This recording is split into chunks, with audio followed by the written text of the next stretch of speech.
Hola, hola, mis queridos hermanos, mis queridas hermanas, mis estimados amigos. Tengan todos un buen día. Es mi oración y es mi deseo ferviente de que la gracia, el favor, la misericordia y la buena voluntad de Dios los rodee como con un escudo, ¿sí? Que Dios sea propicio a todas sus necesidades y que esta semana que hoy estamos empezando, sea una semana repleta de principio a fin, cargada de la buena dádiva, del don perfecto, multiplicándose poderosamente en sus vidas y familias. Es, repito, nuestra oración, nuestro clamor a Dios y nuestro deseo como parte de la familia del Señor, la Iglesia de Jesucristo. Vamos ahora a continuar con nuestro estudio del sermón de la montaña, ¿ya? El sermón de la montaña. Hasta la semana pasada hemos cubierto ya el capítulo 5, ¿ya? Capítulo 5 del Evangelio según Mateo. Recuerden que este sermón está registrado en los capítulos 5, 6 y 7 del Evangelio según Mateo. Y a lo largo de estos 48 versículos que contiene este capítulo, hemos estudiado los distintos tópicos, desde las bienaventuranzas, ¿verdad?, hasta los 6 peros, las 6 observaciones que Jesús hace a la interpretación que los religiosos de su tiempo le daban a la ley y a los escritos antiguos. Hoy vamos a empezar a estudiar el capítulo 6 de este Evangelio según Mateo. Y el primer título que aparece en este capítulo 6 es Jesús y la limosna. Esta palabra, la palabra limosna, en la actualidad está muy, pero muy devaluada, porque es una palabra que se usa en forma despectiva, ¿ya?, minimizando una acción, para referirse a una cantidad muy pequeña que se le da a las personas pobres, a los indigentes, mal llamados pordioseros, limosneros. Así se ha ido, digamos, transmitiendo de generación a generación esta palabra y ha llegado a nuestros días con un concepto, repito, muy, muy devaluado. Pero su significado real, por lo menos en este pasaje, la palabra limosna se refiere a una cantidad de dinero o a un bien que se le daba de manera voluntaria a una persona o a una institución con el fin de suplir alguna necesidad. Y en el original, la palabra griega que se utiliza para referirse a la limosna quiere decir compasión, misericordia. Indicaba la actitud del hombre generoso, del hombre misericordioso y de sus obras de caridad hacia los necesitados, ¿verdad? Esa es la connotación, el significado que la Biblia le da originalmente a la palabra limosna. Entonces, con esto en mente, vamos a abordar nuestro pasaje de Mateo 6, versículos 1 al 4, en el que Jesús enseñó lo siguiente. Él dijo: guardaos de hacer vuestra justicia delante de los hombres para ser vistos de ellos. De otra manera, no tendréis recompensa de vuestro Padre que está en los cielos. Cuando pues des limosna, no hagas tocar trompeta delante de ti, como hacen los hipócritas en las sinagogas y en las calles para ser alabados por los hombres. De cierto os digo que ya tienen su recompensa. Mas cuando tú des limosna, no sepa tu izquierda lo que hace tu derecha, para que sea tu limosna en secreto. Y tu Padre que ve en lo secreto, pues te recompensará en público. Amén. Palabra viva, siempre eficaz, de nuestro buen Dios. Miren, en el capítulo anterior de este evangelio, en el capítulo 5, Jesús emplea esta misma expresión. ¿Cuál es esta? Vuestra justicia. En el capítulo 5, versículo 20, Jesús dijo: porque yo os digo que si vuestra justicia no fuere mayor que la de los escribas y de los fariseos, pues no entraréis en el reino de los cielos. Y en este pasaje Jesús vuelve a repetir la palabra diciendo: guardaos de hacer vuestra justicia delante de los hombres. Aquí la palabra justicia tiene que ver, según la Escritura, con santidad y piedad, que debe ser el estándar moral y espiritual con el que debemos medir o valorar nuestra vida, nuestras acciones, nuestras decisiones. Entonces Jesús les dice a sus discípulos que si este estándar no es mayor, ¿ya?, que la de los escribas y fariseos, pues no entrarán en el reino de los cielos. ¿Cómo nos diría el Señor ahora mismo? Pues nos diría en estos términos: si tu cristianismo no es mayor o mejor que cualquier otra religión del mundo, simplemente no entrarás en el reino de los cielos. A ver, vamos a leer entonces nuevamente este pasaje, pero para tener una mejor comprensión, ¿ya?, para poder entender con mayor claridad los requerimientos de Jesús, es bueno valernos y utilizar, en este caso, una versión actual, ¿ya? Pues vamos a leer en paralelo la Nueva Traducción Viviente, que a mi parecer es una versión muy pegada a la versión original, pero expresada, traducida en términos mucho más actuales, de mayor y más fácil comprensión. Entonces, el versículo 1 de este capítulo 6 de Mateo, en la Nueva Traducción Viviente, dice: tengan cuidado, no hagan sus buenas acciones en público para que los demás los admiren, porque perderán la recompensa de su Padre que está en el cielo. ¿Ven? Ahora, una sola palabra para entender y aplicar correctamente esta enseñanza en nuestra vida. ¿Cuál sería esta palabra? La palabra motivación. La palabra motivación. Es decir, ¿qué te mueve a hacer lo que haces? ¿Por qué motivo, por ejemplo, ¿no? ¿Por qué motivo o por qué motivos, en el caso de este pasaje, das lo que das? Compartes lo que compartes. Jesús dice que el dar a otros debe ser un tema entre tú y Dios. Nadie más. Tú y Dios. Y en el mismo momento en que interviene una tercera persona, alguien que te esté viendo, alguien a quien tú le hagas saber lo que has hecho, alguien que escucha un comentario tuyo en relación a este acto de dadivosidad, de generosidad, te puedo asegurar que en ese momento tu acción pierde valor a los ojos de Dios. Entonces ya no se te reconoce ningún mérito en los cielos, porque simplemente no significa nada para Dios. Ese es el requerimiento del Señor y debemos atender a este requerimiento, mis hermanos, y tenerlo siempre presente a la hora de hacer lo que tengamos que hacer.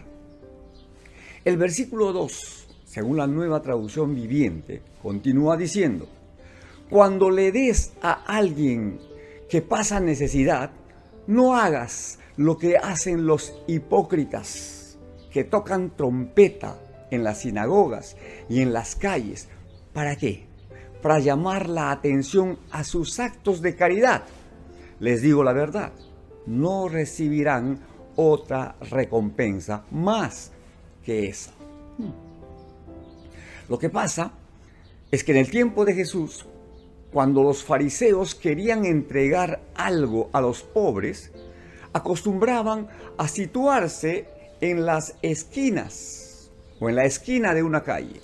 Y tenía que ser una calle concurrida de Jerusalén. Y entonces hacían tocar una trompeta.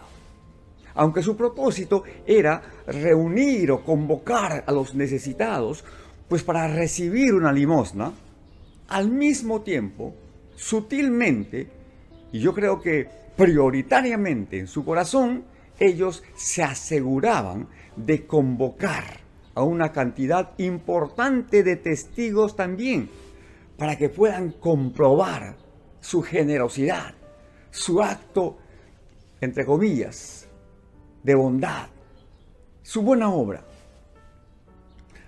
¿Ven? Entonces, no sé si ustedes notan que hay alguna similitud con la forma en que algunas personas actúan en el día de hoy. Mucha gente, muchas personas publican a los cuatro vientos y en todas las redes sociales, ¿sí? Hacen tocar fanfarrias para promover o para mostrar o para hacer saber a los demás lo buenos que son, lo que hacen, la generosidad con la que comparten sus cosas.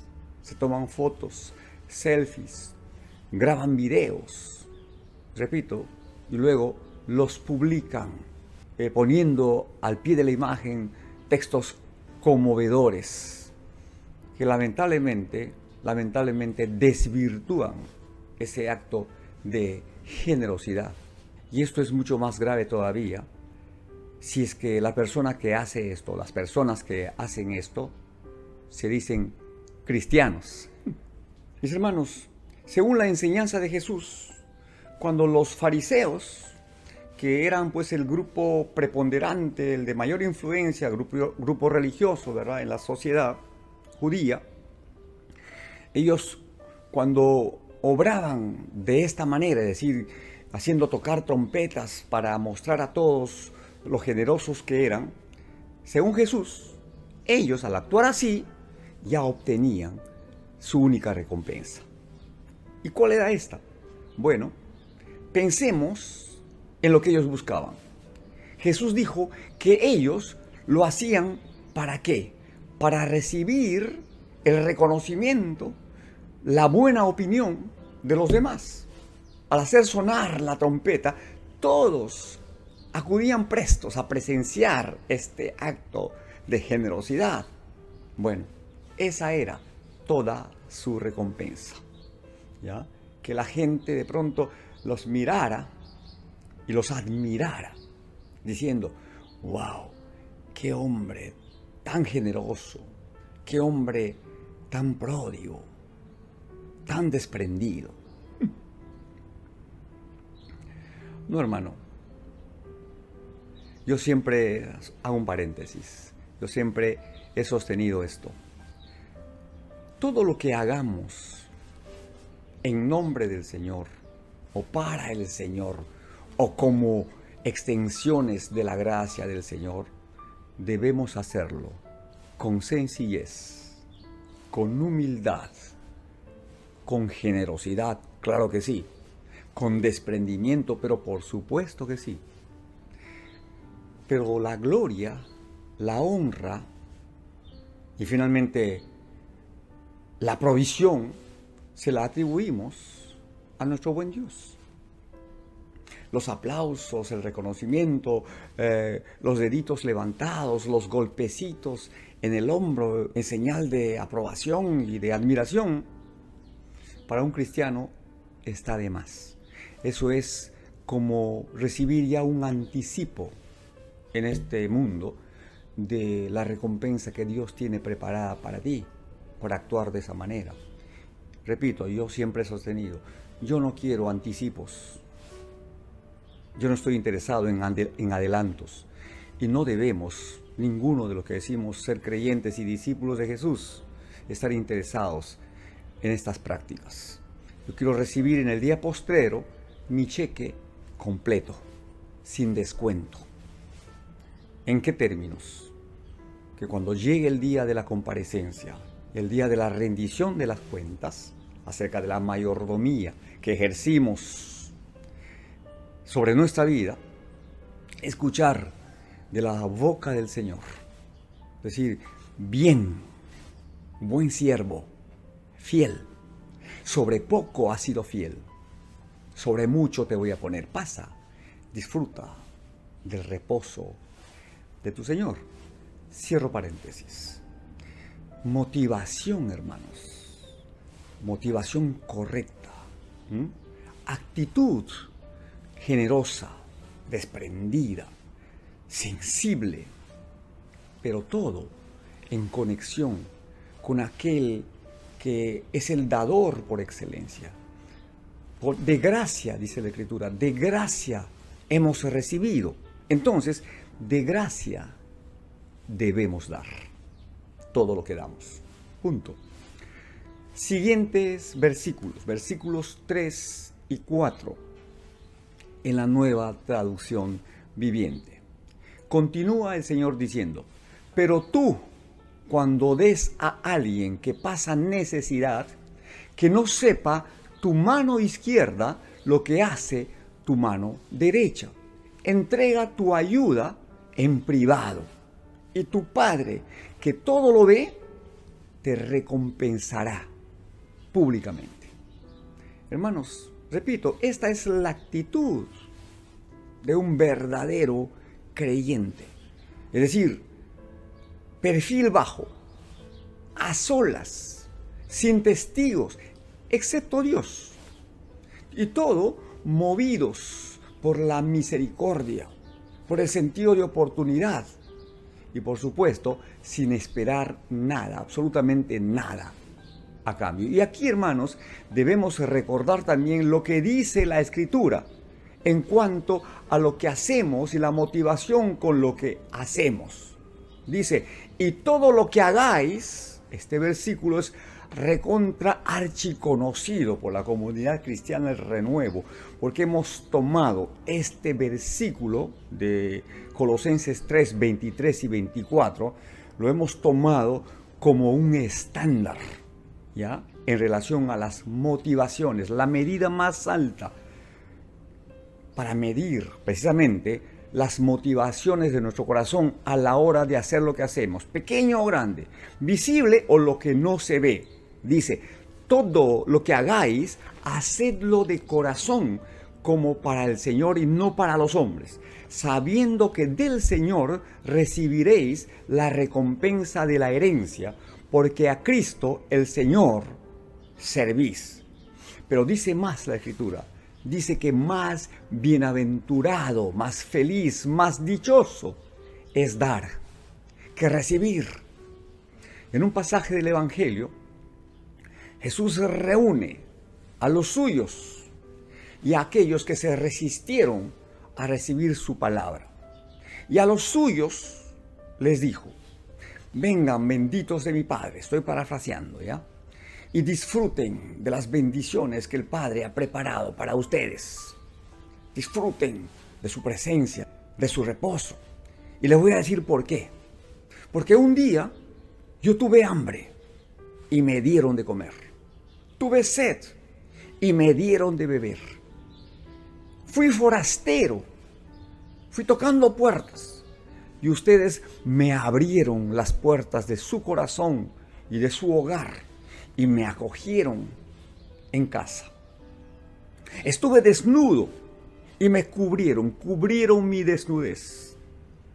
Estuve enfermo, ustedes fueron a orar por mí. Y estuve recluido, estuve en la cárcel y ustedes me visitaron, intercedieron por mí. Y según el relato bíblico, estos siervos del Señor, sorprendidos, pero a su vez honrados. Le preguntan al Señor, Señor, pero ¿cuándo hicimos todo eso? Todo esto por ti. ¿Cuándo? Y Jesús le dice, pues por cuanto lo hicieron. Lo hicieron con los pequeñitos, con los desposeídos, con los abandonados, con los ninguneados, con los débiles, con los huérfanos, con las viudas. Aclaro que estoy haciendo una extensión, ¿ya? Estoy incluyendo en el grupo a quienes en nuestro paso o a nuestro paso por este mundo ayudamos y alcanzamos y bendijimos, ¿ya? Pero Jesús concluye diciendo, por cuanto lo hicieron con ellos, conmigo lo hicieron. A Dios presta el que da al pobre, dice la Escritura. Pues si lo hacemos para Dios, mis hermanos, díganme ustedes, ¿cuál sería la motivación que nos asiste al momento de hacer lo que hacemos? Aún esos pequeños actos espontáneos de bondad que implican echar mano de algún recurso que no necesariamente nos esté sobrando, y mejor es que no nos esté sobrando, ¿verdad? Con el fin de compartir con aquel que no tiene. Si la motivación es correcta, ¿verdad? La persona beneficiada es la única que debe saberlo. Ahora, si después él lo quiere propalar, lo quiere compartir en una señal de gratitud y para referirse a que todavía en este mundo hay personas buenas, nobles y bondadosas, bueno, es un asunto suyo.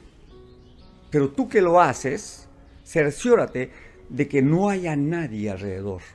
Lo haces en la presencia de Dios.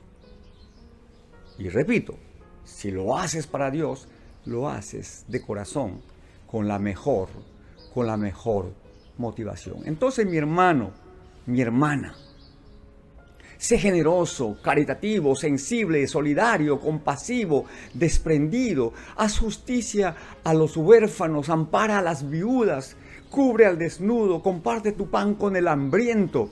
Entonces, dice la Escritura sagrada y la promesa de lo alto, nacerá tu luz como el alba, e irá tu justicia delante de ti, y la gloria de Jehová será tu retaguardia. Entonces, invocarás a Dios y te oirá el Señor. Clamarás y dirá Él, heme aquí. Preciosa promesa del Señor a través del profeta Isaías. ¿Ya? ¿Qué les parece, mis hermanos? Ese es el requerimiento de Dios.